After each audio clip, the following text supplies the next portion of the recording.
everybody, today I'm going to be going over the notes that involve solving for x using multiplication and division. So this is part one. So there will be a part two attached to this that has more challenge problems with the variables and the denominators. But this is pretty much like the addition and subtraction with finding the opposite. The only difference is you're using multiplication and division instead of just addition and subtraction. So let's go through some examples and try some on my own problems to see how we can do this. So let's start with this. If I have w over 4 equals 12, I have to ask myself, okay, what operation is going on here? You should guess division. So if I have division here, what's the opposite of division? You should have guessed multiplication. So I'm going to multiply both sides by 4.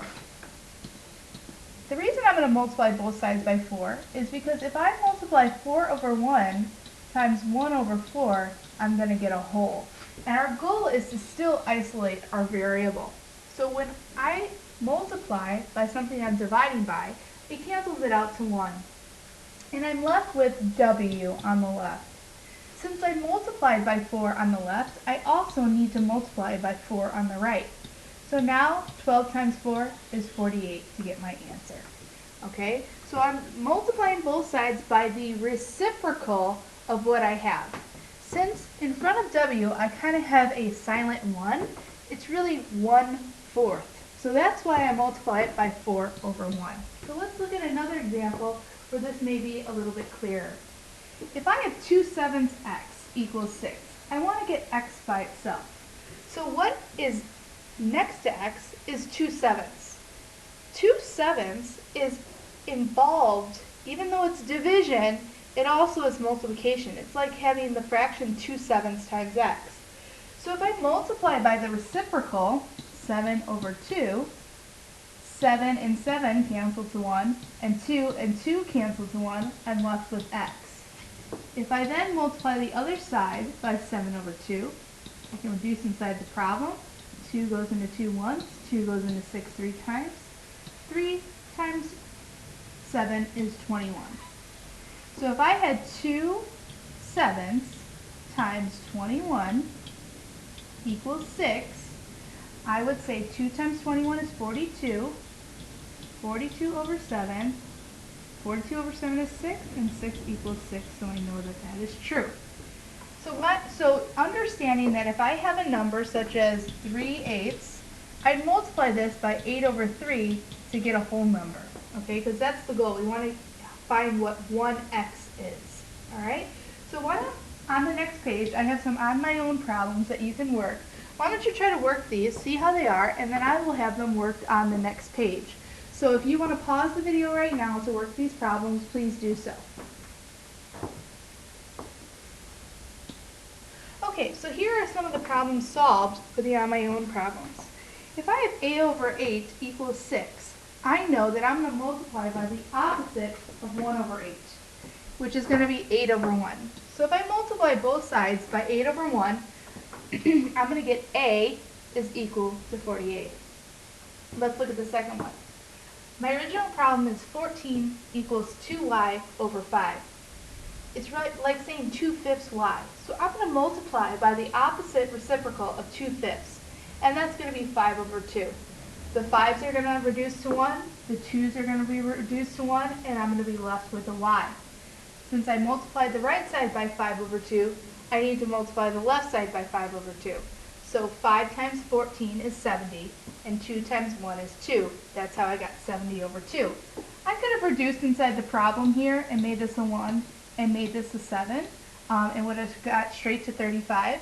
But if that's a little bit too much for you at this point, you could just multiply and reduce later. So I get my final answer of 35 over y. My last one, I have 3z over 2. So it's like saying 3 halves times z. I'm going to multiply by the reciprocal of 3 over 2 and multiply it by 2 over 3. So since I multiplied the left side by 2 over 3, I'm going to multiply the right side by 2 over 3. And the left side turns to just z, and the left side turns to just z, and the right side turns into 18 over 3, or I could reduce inside the problem and just get 6. Z equals 6. These are the hardest problems you're going to have when it comes to division and multiplication, okay? Division seems a little harder than multiplication, so if you could do these at this point, the next part should be quite easy. Let's take a look at it. I have 5b equals 65. So if I look at this, I say to myself, what operation is 5b involved in? Which is also known as 5 over 1. 5b is involved in multiplication. So the opposite of multiplication is division. So I can divide both sides by 5 to cancel this out, and I get b equals 13. I can also think of it like how I just learned the previous problem. If this is 5 over 1, if I multiply by 1 over 5, and multiply this by 1 over 5, I'd get 65 over 5, which is 13. So just another way to think about it. I have a few on my own problems here presented to you.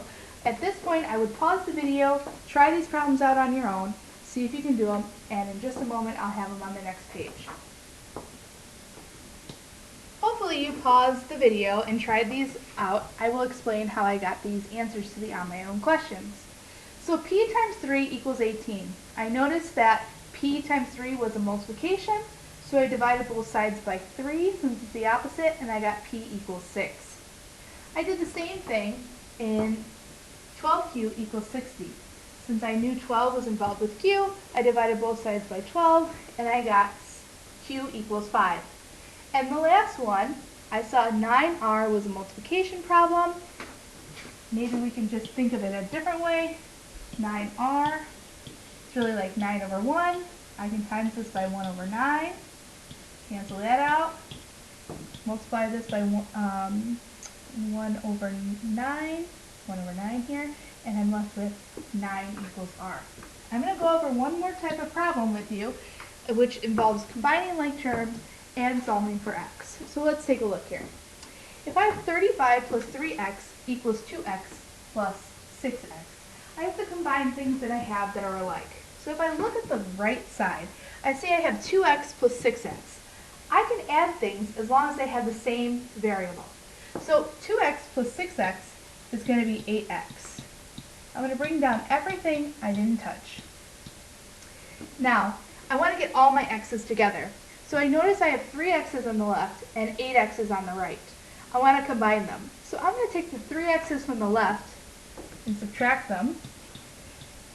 And I'm going to also subtract them from the right to make them equal. I'm left with 35 on the left and 5x on the right.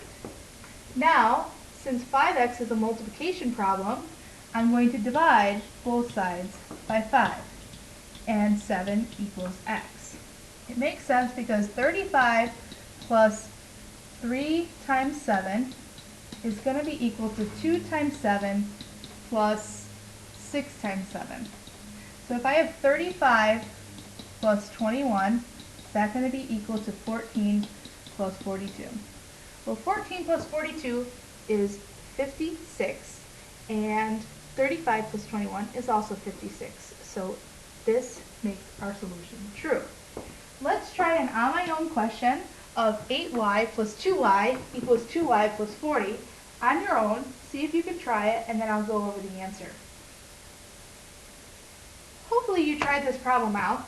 I'm going to look and I'm going to say, okay, I want to combine the y's on the left. So what's 8y plus 2y?